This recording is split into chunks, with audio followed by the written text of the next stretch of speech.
Donc, bonjour à toutes et à tous. Alors, pour ceux que je ne connais pas, je m'appelle Djibia Giléa et je suis donc doctorante au Centre d'école de santé publique de l'ULB et je travaille avec mes collègues que Céline vient de présenter au sein du WP4 dans la chaire du Hive. Et voilà, donc je fais ma thèse sous la tutelle de Céline Mailleux et ma thèse s'intitule, donc comme on pouvait le lire sur la dia précédente, mais bon, je vais vous le dire sinon, c'est la collaboration interprofessionnelle entre les métiers donc de la santé, du social et du juridique vers une identité professionnelle de collaboration. Alors, l'objectif général de cette thèse, c'est vraiment comprendre les dynamiques identitaires qui sont sous-jacentes à la collaboration interprofessionnelle entre donc les métiers de la santé, du social et du juridique en première ligne de santé et en Belgique francophone.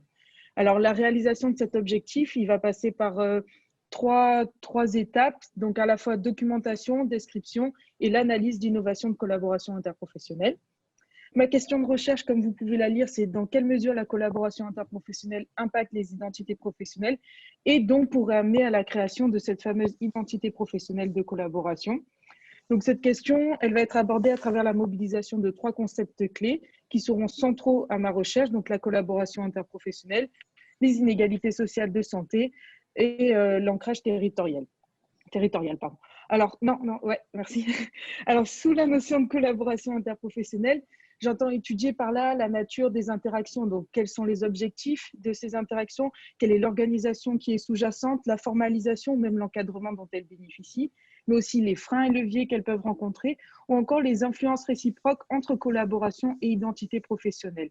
Donc, par la notion d'identité professionnelle, c'est vraiment la question de la nature des rôles des professionnels, les valeurs partagées ou à contrario qui ne sont pas partagées, la question du langage, du vocabulaire, mais aussi la répartition ou le partage des compétences.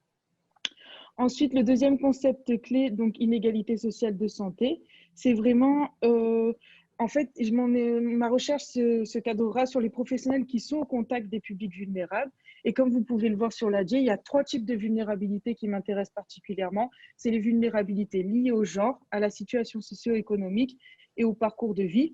Et là, l'objectif sera vraiment en fait de comprendre comment la collaboration agit sur l'accompagnement de ces publics, mais aussi réciproquement, comment l'accompagnement de ces publics vulnérables agit sur la collaboration.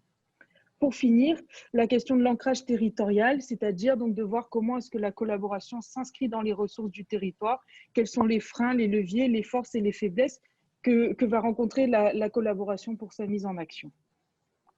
On peut passer à la dia suivante. Voilà. Alors, ma méthodologie, donc c'est une méthodologie qualitative qui sera constituée de différentes étapes.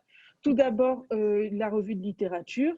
Ensuite, mon objectif sera de créer un répertoire des innovations, des collaborations interprofessionnelles en Belgique francophone, puis la sélection de ces initiatives. Et pour l'analyse de ces initiatives, donc la récolte de données sera faite à travers la réalisation d'entretiens individuels et collectifs semi-dirigés.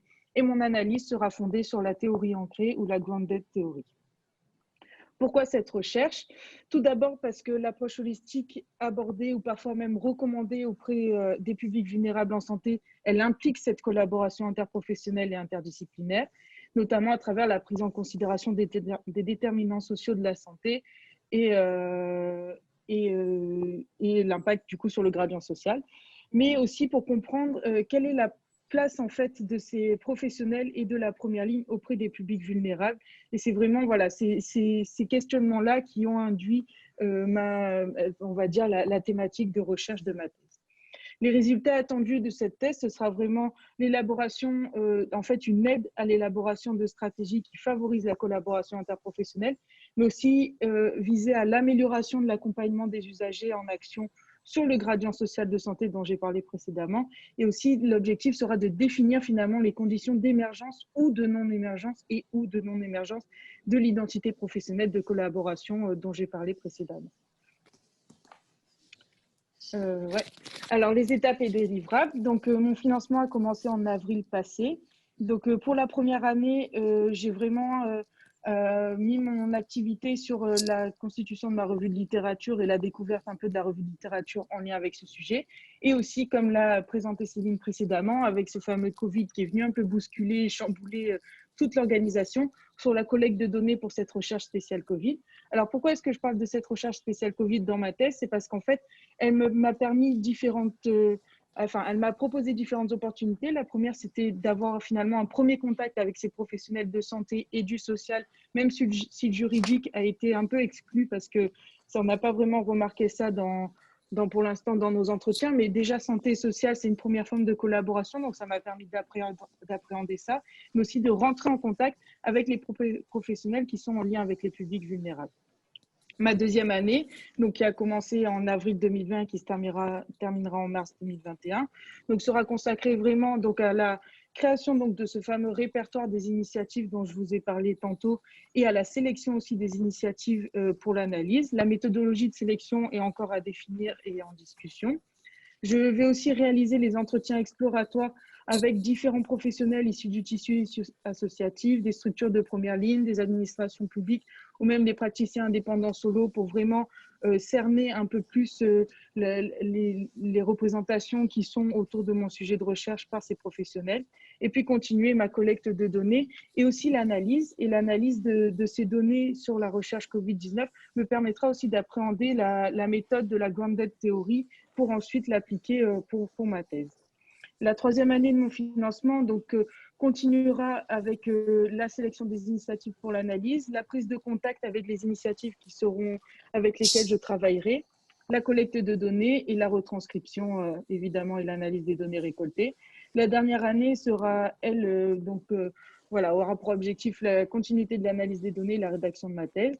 Il faut aussi voir que pendant ma deuxième et ma troisième année, l'objectif sera de publier des articles scientifiques sur les différents sujets et en fonction des différentes étapes auxquelles je serai à ces moments-là.